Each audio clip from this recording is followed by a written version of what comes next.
بسم الله الرحمن الرحيم.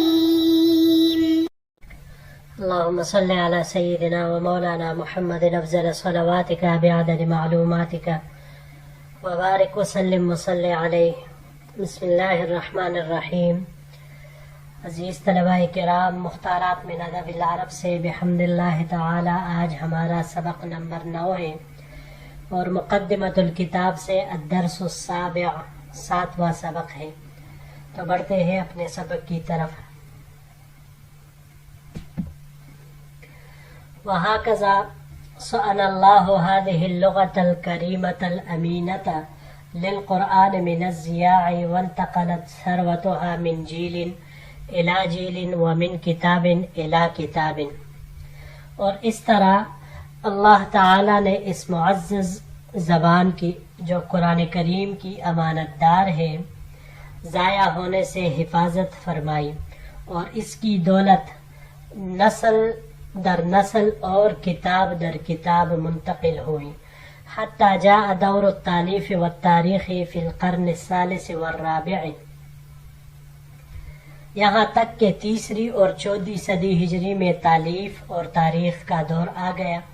وحفظ لنا المؤرخون امثال الطبری والمسعودی والادباء امثال الجاحظ وابن قتیبہ وابی الفرج الاصبہانی ثروة زاخرة من الادب فی کتبہم. طبری اور مسعودی جیسے مورخین نے، جاحظ، ابن قتیبہ، ابو الفرج اصبہانی جیسے ادیبوں نے اپنے کتابوں میں ہمارے لیے ادب سے چھلکنے والی دولت جمع کر دی. وحفظوا لنا تلك اللغة العذبة البلیعة التي كان العرب الصرحاء يتكلمون بها في بيوتهم وعلى موائدهم وفي مجالس انبساطهم. اور ہمارے لیے وہی پرکشش اور بلیغ لغت محفوظ کی جس کا خالص عرب اپنے گھروں خوشی اور غمی کی مجالس میں تکلم کرتے تھے. وجاء منها الشيء الكثير في كتاب البخلاء للجاحظ وكتاب الإمامة والسياسة لابن قتيبة وكتاب الأغاني لأبي الفرج الأصبهاني على ضالة قيمة الكتابين الأخيرين التاریخية.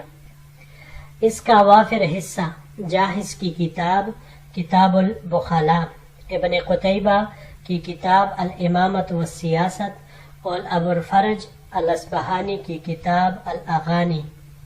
باوجود یہ کہ ان دونوں کتابوں کی تاریخی حیثیت کم ہے. وروضة العقلاء ونزهة الفضلاء وكتاب الامتاع والمؤانسة لأبي حيان التوحيدي اور ابو حیان التوحیدی کی کتاب روضة العقلاء، نزهة الفضلاء اور کتاب الامتاع والمؤانسة جیسی کتابوں میں آ گیا. انہوں نے ہمارے لیے اس میں جمع کر دیا اس کا زیادہ حصہ. وهذه كتب التاريخ والأدب التي تمثل لنا العربية في جمالها الأول ونقائها الأصيل وسعتها الناظرة. یہ تاریخ و ادب کی وہ کتب ہیں جو زبان عربی کو اس کے سابقہ جمال، اچوت جوہر اور اس کی بے مثال کشادگی میں ڈال کر ہمارے لیے نقشہ کھینچ دیتی ہے. یہاں پر یہ پہلا لفظ ہے جی سوانا سے ہے. باب نصر سے یہاں پر یہ استعمال ہوا ہے صونن صیانن، دونوں طرح مصدر اس کے استعمال ہو سکتے ہیں. باب افتعال سے اگر اس کو ہم لے لیں استیانن تو ان تینوں مصدروں کا ترجمہ آئے گا حفاظت کرنا، یعنی دونوں باب سے تینوں مصدروں کا حفاظت کرنا ہی آئے گا. اس کے علاوہ یہ باب تفعل سے بھی استعمال ہو سکتا ہے تصونن. تصونن یہ نفس کی حفاظت کرنا، اس معنی میں یہ پھر آئے گا. اگلا لفظ ہے جی الصرحاء. صرحاء یہ خالص چیز کو کہا جاتا ہے، خالص شے. یہاں یہ باب کرومہ سے استعمال ہوا ہے صراحتن یا صروحتن، دونوں طرح سے ممکن ہے خالص ہونے کے معنی میں۔ اس کو اگر ہم باب فتح سے لے لیں صرحن تو ظاہر کرنے کے معنی میں پھر یہ آئے گا، اور یہی معنی باب افعال پر جب ہم لے جائیں اصراحن تو اس کا بھی یہی ظاہر کرنے کا معنی آتا ہے۔ باب تفعیل سے لینے کی صورت میں تصریحاً یہ بغیر کنایے کے کلم کلا کہنے کے معنی میں آتا ہے۔ مواعدہم، مواعد یہ موعد کی جمع ہے، مصیبتوں کو کہا جاتا ہے، تکلیفوں کو۔ وعدہ سے ہے یہ باب ضربہ سے وعدن، وَإِذَا الْمَوْعُودَةُ بِأَيِّ ذَنبٍ وَإِذَا الْمَوْعُودَةُ سُئِلَتْ بِأَيِّ ذَنبٍ قُتِلَتْ، قرآن کریم میں جب آتا ہے کہ زندہ درگور بچی سے جب پوچھا جائے گا، تو وعدن باب ضربہ سے زندہ درگور کرنے کے معنی میں یہ آتا ہے۔ اس کے علاوہ اگر ہم اس کو باب تفاعل سے لے تعودن اور باب افتعال سے، تو اس کا دونوں کا معنی اس کا آئے گا مہلت اور آہستگی سے کام کرنا۔ باب افتعال سے اس کا مصدر اتعادن آئے گا، مہلت اور آہستگی سے کام کرنا۔ آخری لفظ ہے نقائہ، نقاوتن، نقاوتن اس کا مفرد آتا ہے عمدہ حصہ، اس کو کہا جاتا ہے، یا خلاصے کو بھی کہا جاتا ہے۔ باب نصرہ سے یہ استعمال ہوا ہے یہاں پر نقون، گودا نکالنا۔ گودا یہ چونکہ اصل ہوتا ہے، بالکل جو اس کا مطلوب ہوتا ہے وہی گودا، تو اس وجہ سے اس کا معنی جوہر کے ساتھ کیا گیا ہے۔ بڑھتے ہیں جی اگلے سلائیڈ کی طرف۔ ثم جاء دور المتکلفین المقلدین للعجم، پھر تصنع اور عجمیوں کی پیروی کرنے والا دور آیا۔ ونبغ فی العواصم العربیۃ امثال ابی اسحاق الصابی وابی الفضل ابن عمید والصاحب ابن عباد وابی بکر الخوارزمی وبدیع الزمان الحمدانی وابی العلاء المعری، اور عربی دار السلطنت میں دار الخلافہ میں ابو اسحاق صابی، ابو الفضل ابن عمید، صاحب ابن عباد، ابو بکر خوارزمی، بدیع الزمان حمدانی اور ابو العلاء معری جیسے لوگ ظاہر ہوئے۔ واخترعوا اسلوبا للکتابۃ والانشاء هو بالصناعۃ الیدویۃ والوشی والتطریز اشبہ منہ بالبیان العربی السلسال وکلام العرب الاولین المرسل الجاری مع التبع۔ انہوں نے کتابت اور انشاء کا ایسا اسلوب ایجاد کیا جو کہ خود ساختہ، آراستہ و پیراستہ اس طرح خوشنما بنا دیا گیا کہ وہ خوشگوار عربی اور متقدمین عرب کے آزاد، غیر مسجع اور روا کلام کے ساتھ عیبدار ہونے کے باوجود مشابہ ہو گیا۔ وغلب علیہم السجع والبدیع وغلو فی ذلک غلوا اذهب بہاء اللغت ورواءها،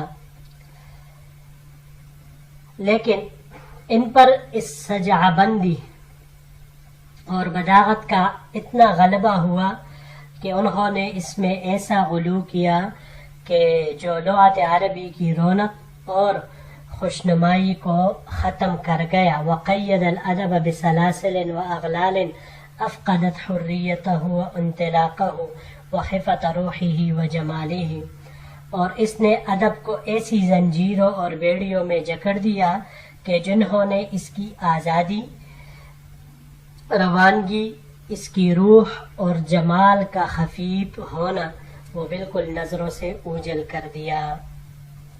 جی یہاں پر یہ چند الفاظ ہے، پہلا اس میں سے ہے نبغہ۔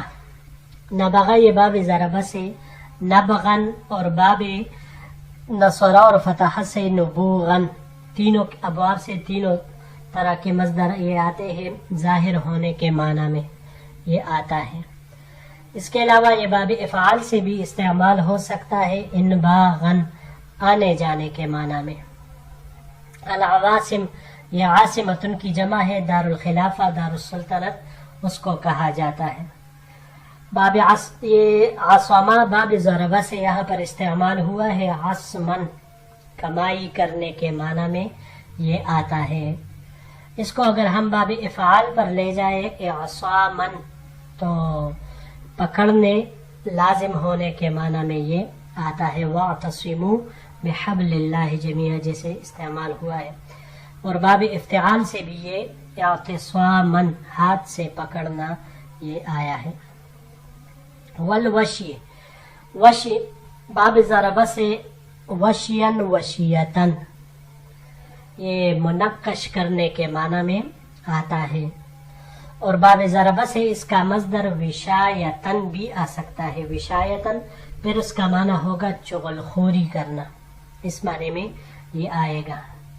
اس کے علاوہ جب ہم اس کو باب افعال پر لے جائے ایشاءن تو ایشاءن یہ نباتات کا ابتداءً ظاہر ہونا اس کو کہا جاتا ہے، اور اس کے علاوہ توشیتن باب تفعیل سے یہ جھوٹ بولنے، منقش کرنے کے معنی میں یہ آئے گا۔ باب تفاعل سے توشین نقش و نگار ہونا اس معنی میں یہ آتا ہے، اور باب افتعال سے ایتشاءن ٹوٹی ہوئی شے کا درست ہونا اس معنی میں یہ آئے گا۔ والتطریز، تطریز طرز سے ہے، باب نصارہ سے طرزن یہ گوسا مار کر ہٹانے کو کہا جاتا ہے، اور باب سمعہ سے اگر اس کو لے طرزن تو بدخلقی کے بعد اچھے اخلاق والا ہونا اس معنی میں یہ آتا ہے۔ یہاں یہ باب تفعیل سے تطریزن مصدر اس کا آتا ہے خوشنما بنانا۔ اگلا لفظ ہے السجع، سجع یہ باب فتح سے سجعن مقفع ہم وزن سجع بندی والا کلام بولنا اس معنی میں یہ آئے گا۔ بسلاسل، سلاسل سلسلتن کی جمع ہے، زنجیر کو کہا جاتا ہے۔ باب فعلل سے سلسلتن ایک دوسرے سے جوڑنے کے معنی میں یہ آتا ہے، اور باب تفعلل تسلسلن، تسلسل الماء یعنی پست زمین میں پانی کا بہنا یہ اس معنی میں آئے گا۔ اغلال، اغلال اس کی مفرد الغل آتی ہے، ہتھ کڑی، توق اس کو کہا جاتا ہے۔ اس کو جب ہم باب نصرہ ضربہ مختلف ابواب سے لے سکتے ہیں، پہلے باب ضربہ سے لیتے ہیں، ضربہ سے اس کا مصدر غلن یہ بھی آ سکتا ہے اور غلیلن یہ بھی آ سکتا ہے، دونوں کا معنی ایک ہی ہوگا، کینہ رکھنا۔ اور اگر باب نصرہ سے اس کو لے ہم تو باب نصرہ سے لینے کی صورت میں غلن داخل ہونے کے معنی میں یہ آئے گا۔ باب تفعیل سے لینے کی صورت میں تغلیلن، تغلیلن یہ کہتے ہیں کہ گلے میں توق ڈالنا اس کو بھی کہا جاتا ہے، اور تغلیلن یہ ہاتھ میں ہتھ کڑی ڈالنے کو بھی کہا جاتا ہے، اس سے بھی یہی مراد ہو سکتا ہے۔ جی عزیز طلباء کرام، بحمد اللہ تعالی ہمارا یہ درس بھی اپنے اختتام کو پہنچا۔ انشاءاللہ العزیز زندگی رہی تو اگلے درس کے ساتھ پھر آپ کی خدمت میں حاضر ہوں گے۔ السلام علیکم ورحمۃ اللہ وبرکاتہ۔